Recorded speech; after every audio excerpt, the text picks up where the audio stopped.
Neste momento, o presidente da República assina decreto que regulamenta a Lei 10.826, de 22 de dezembro de 2003, para dispor sobre a aquisição, o cadastro, o registro, a posse, o porte e a comercialização de armas de fogo e de munição, e sobre o Sistema Nacional de Armas, SINARME, e o Sistema Nacional de Gerenciamento Militar de Armas, SIGMA.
Senhoras e senhores, com a palavra o presidente da República, Jair Bolsonaro.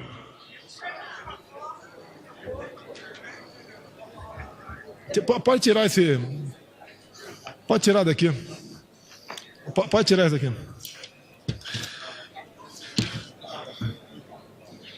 Tem aqui uma nominata bastante extensa. Eu vou pular alguns nomes com todo respeito. Prezado vice-presidente Mourão, meu colega de academia, de artilharia, em consequência, só pode ser favorável a esse decreto, e como é. Prezado Onix, prezada Joyce, Major Vitor, líder do governo, deputados, senadores, senhoras e senhores, membros de associações representativas de atiradores esportivos e caçadores, muito obrigado pela presença. Agora, antes de entrar no mérito do decreto, prezado Moro, querido ministro da Defesa, tivemos aí discussões bastante produtivas para que chegássemos nisso que está materializado nesse decreto. Mas eu quero aproveitar aqui a audiência de parlamentares aqui, meus colegas, outros, uns velhos, outros jovens colegas. Hoje, conversando com o Maia, com o Alcolumbre, eu falei uma coisa para eles que, logicamente, já sabiam, mas eu ia falar aqui. É a força de um decreto, para o bem ou para o mal. Nós já sofremos isso no passado na Câmara. Um decreto da esquerda, que basicamente criava conselhos para que nossos projetos só pudessem ser transformados em leis depois que passasse por esses sovietes, por esses conselhos.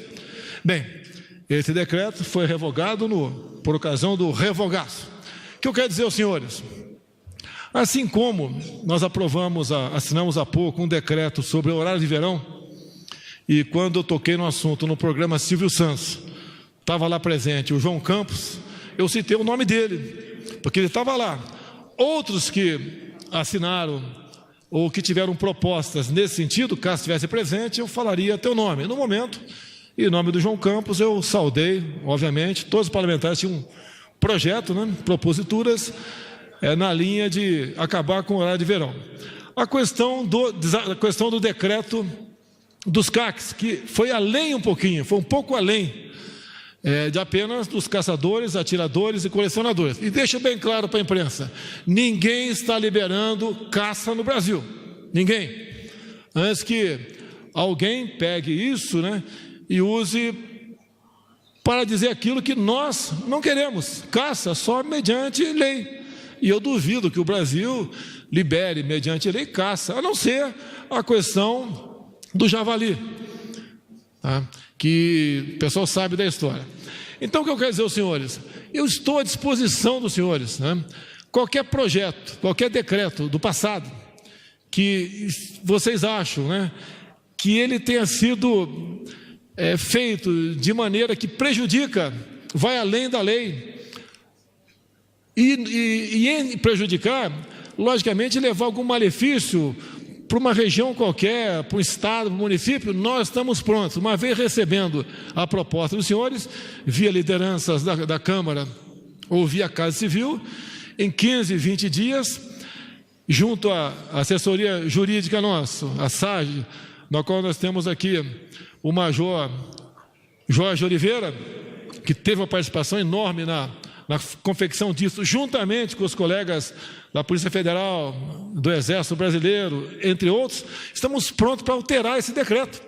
Um exemplo simples, nós estamos tratando há algum tempo, passa pelo Ricardo Salles, nosso ministro do Meio Ambiente.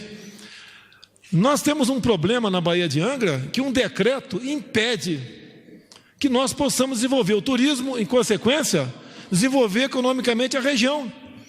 A Baía de Angra pode ser a nossa Cancún do futuro, faturando bilhões de reais para a região.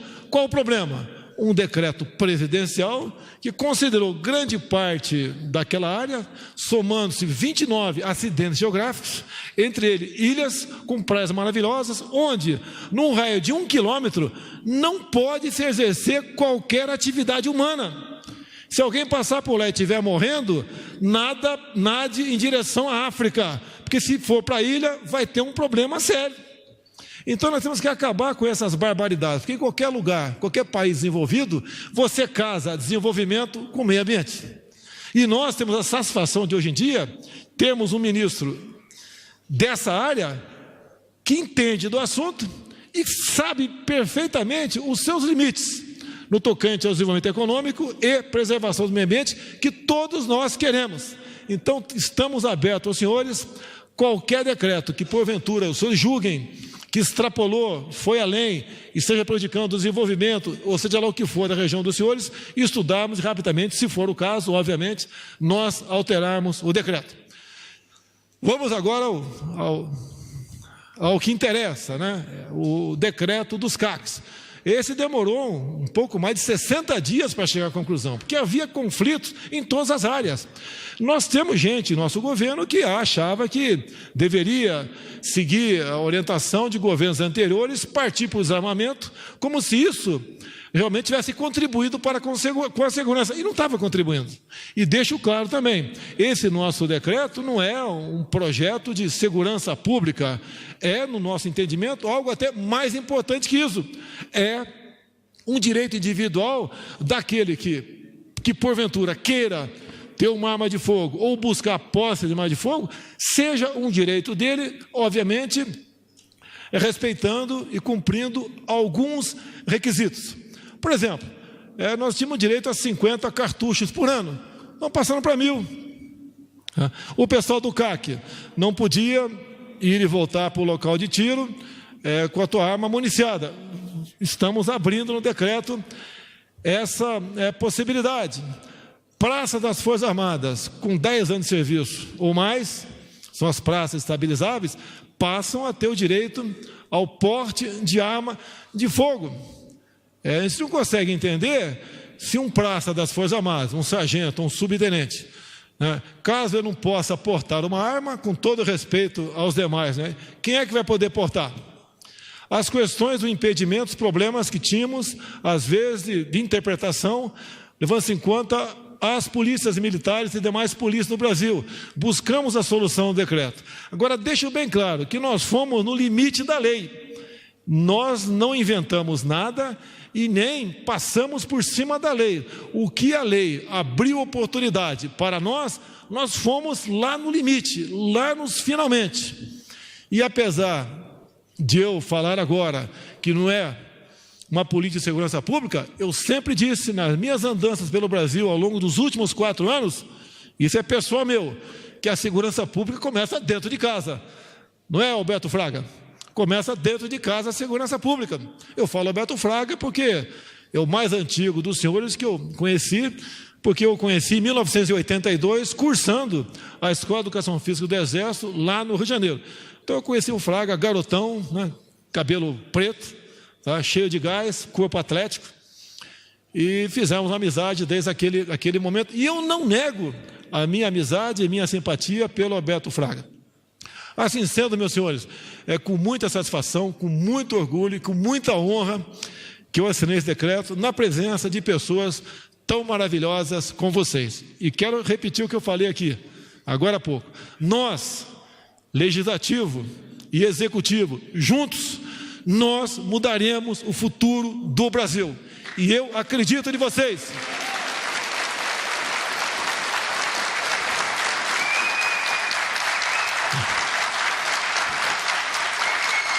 Eu acredito em vocês porque vocês, eu acabei de sair de lá. Eu estou cheirando deputado ainda.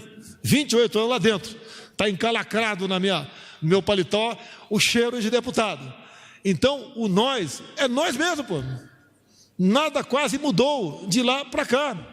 Eu aqui costumo dizer, né, que quem esquece seu passado está condenado a não ter futuro. E eu não vou esquecer meu passado de militar, muito menos de deputado federal, onde, juntamente com muitos de vocês, não conseguimos aprovar aquilo que nós queríamos, mas conseguimos impedir a aprovação daquilo que nós não queríamos. E dizer a vocês, só não atendo mais gente aqui porque o tempo, né, não assim, não me permite. Mas é um prazer, é uma satisfação vê-los aqui, muito sorrindo, né, em parte feliz com isso, porque atende, não é apenas o eleitorado de vocês, atende individualmente a vontade de cada um de vocês. E pode ter certeza que nós vamos juntos mudar muita coisa no rumo do Brasil. E digo mais, né? Quando discutindo aqui, eu, o Moro e o Fernando, Justiça, Defesa, basicamente foi por aqui. O Onix também entrou meio perdido do lado, né? Apesar de, por vezes, eu defender o norte verdadeiro, o Moro, o norte geográfico, e o Fernando, o norte magnético, nós fomos para frente nesse decreto. Estou muito feliz, muito honrado, muito gratificado e quero agradecer a Deus por essa oportunidade, não só pela vida, bem como pelo cargo que eu ocupo e também pelos amigos deputados e senadores que têm ao meu lado. Muito obrigado a todos vocês, até o próximo decreto.